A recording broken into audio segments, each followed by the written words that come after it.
उदयपुर के राणा जी के यहाँ भुवन सिंह चौहान करके उनके सेनापति थे। तो इनके पिताजी थे भुवन सिंह चौहान के, 5 रुपए महीने पर राणा के नौकरी करते थे, लेकिन थे बहुत पुरुषार्थी बलवान। एक बार राणा जी के किले की पास की झाड़ियों में सिंह आ गया, तो इन्होंने सिंह की गर्जना सुनी तो दौड़े चले गए और सिंह का कान पकड़ के दरबार में ले आए। इतने पुरुषार्थी, इतने ताकतवर थे। तो राणा बड़े प्रभावित हुए और 2 लाख वार्षिक का पट्टा उनको लिख दिया और सेना का एक अच्छा दायित्व दे दिया कि इतना बलवान पुरुषार्थी तो सेना का प्रमुख होना चाहिए। जब इनकी मृत्यु हो गई तो इनकी जगह पर भुवन सिंह जी उस समय एक 14-15 साल के लड़के थे पिताजी के गुण, बड़े पुरुषार्थी और बड़े थे। राणा ने इनको सेना के पद पर रख लिया। एक बार राणा शिकार के लिए, पहले राजा लोग जाते ही थे शिकार कर रहे, शिकार के लिए गए। और आप उदयपुर अगर गए होंगे तो आपने देखा पहाड़ है, वन है, सारा का सारा वनांचल ही है वो। तो सैनिक, सचिव, जो कुछ भी राजाओं के साथ चलता था वो सब गया। एक हिरनी दौड़ती दिखाई दी तो राणा ने अपने घोड़े को दौड़ाया, काफी दौड़ाया, लेकिन हिरनी हाथ नहीं है। राणा थोड़े निराश हुए।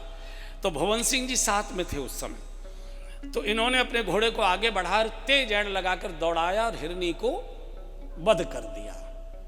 हिरनी पूर्ण गर्भवती थी, तो दौड़ के कारण और घबराहट के कारण हिरनी की गर्दन कट गई और उसको बच्चा हो गया। तो तड़प तड़प के हिरनी ने भी प्राण छोड़े और बच्चे ने भी प्राण छोड़ दिए। देखकर ये जो भुवन सिंह जी थे, ले तो आए बच्चे और हिरनी को घसीट कर राणा के पास रख दिया, लेकिन अंदर से ये हिल गए, क्या किया मैंने। इनकी माँ बड़ी धर्मात्मा थी, वृंदावन की शिष्य थी, राधा वल्लभ के वहाँ से दीक्षित थी बनचंद्र जी से।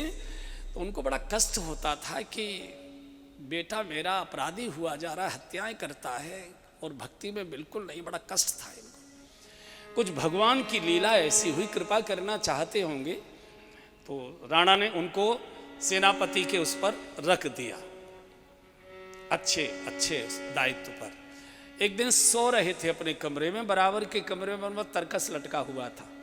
ईश्वर की कृपा रही होगी, कृपा करना चाहते होंगे। तो चूहे ने उनकी तरकस की वो जो डोरी थी लटक रही थी खुंडी पर, वो काट दी। तो ऊपर से तरकस झनन करके नीचे गिरे। तो ये दौड़े अपने कमरे से, मेरे बराबर में कौन घुस गया। तो अंधेरा तो था ही, तो दौड़े तेजी से, तो उसकी कनी थी बाण की, वो इनके अंगूठे में पैर के नीचे और घुस गई करीब आधा इंच। एकदम चिकबड़ा, अरे मैया मरा, ऐसा जैसे आदमी बोलता है। माँ सामने के कमरे में सो रही थी, वो दौड़ कर आई तो बाण निकाला, खून बहुत बह गया। माँ ने पट्टी अट्टी की, ठीक ठाक किया।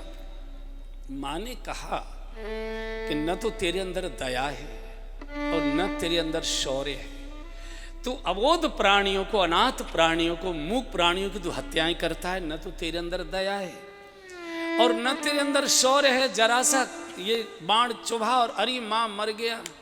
तुमने उस दिन गर्भवती हिरनी को काटा था, कैसे तड़प तड़प कर मरी थी, और तुम रोजाना निरीह प्राणियों की हत्याएं कर करके लाते हो राणा के साथ। कोई तुममें दया नहीं है। बड़ी रोती थी माँ की, कैसे भक्त हो। माँ के पैर पकड़े, बोले माँ आज से हम कोई हत्या नहीं करेंगे, यही शस्त्र रखना हमारी मजबूरी है, चूंकि हम सैनिक हैं, रहते हैं और सेनापति थे।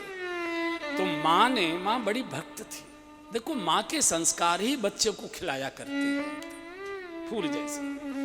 माँ ने काठ की बड़ी सुंदर तलवार बनाई, चूंकि राजसभा में लेकर तो जाना पड़ेगा, और बहुत सुंदर मखमल की ये जो होती है उसकी म्यान और बहुत सुंदर सोने की मूठ ऐसे लगा के बोले ये लटका के जाएगा। ये जाते थे। युद्ध कोई रोज रोज तो होते नहीं।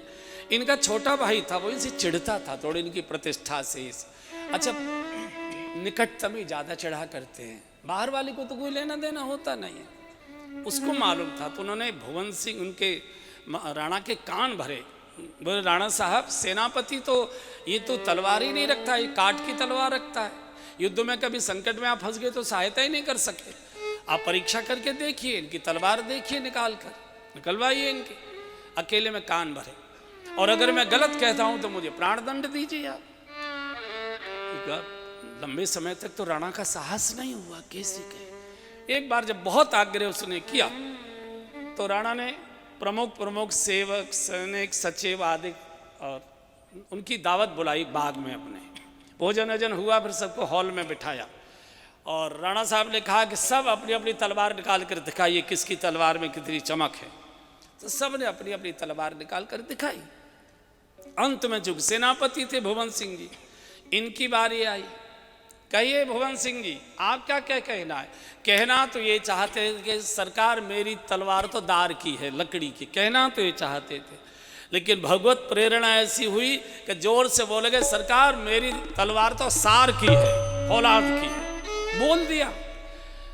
तो राणा देख रहे थे कि अब तलवार निकालेंगे और भाई सामने बैठा ही था। ये कैसे कह रहे हैं कि मेरी तलवार सार की है? झूठ बोल रहे हैं राणा के सामने, तो असलियत पता लगी। और जैसे ही तलवार भुवन सिंह जी ने निकाली तो इतनी जोर की चमक, फौलाद की तलवार पूरा चमचमा गया। ये देखते ही राणा खड़े हो गए और कहा इस चुगलखोर को फांसी पर रखाओ, इस चुगलखोर को मारो। भुवन सिंह जी ने तुरंत राणा के पैर पकड़े। राणा साहब, इसका कोई दोष नहीं है, तलवार तो काठ की ही थी। जिस दिन मैंने हिरणी को मारा था उसी दिन मेरी माँ ने मुझे सौगंध खिला दी थी, अब कभी जीव हत्या नहीं करोगे। तलवार तो मेरी काठ की थी, लेकिन चूंकि भगवान के यहाँ मुझे दंड न मिले इसलिए भगवान ने ही इसको सार की बना दिया। मैं तो काठ की ही लेकर घूम रहा था, इसको मत मारो। राणा अपने आसन से उतरे, भुवन सिंह जी के चरणों में मस्तक टेका और कहा भुवन सिंह जी, आज से आपको दरबार में हाजिरी लगाने की आवश्यकता नहीं। आप 2 लाख पिताजी का पट्टा, 2 लाख पट्टा हम और देते हैं। आप अपने घर पर भजन करिए और कभी कभी हमको मिलने की अनुमति प्रदान करिए ताकि हमारा भी जन्म जीवन सुधर जाए। ये है तब तब प्रभु धरि विविध शरीर। कितने उदाहरण, पूरा का पूरा भक्तमाल भरा हुआ है, पूरा का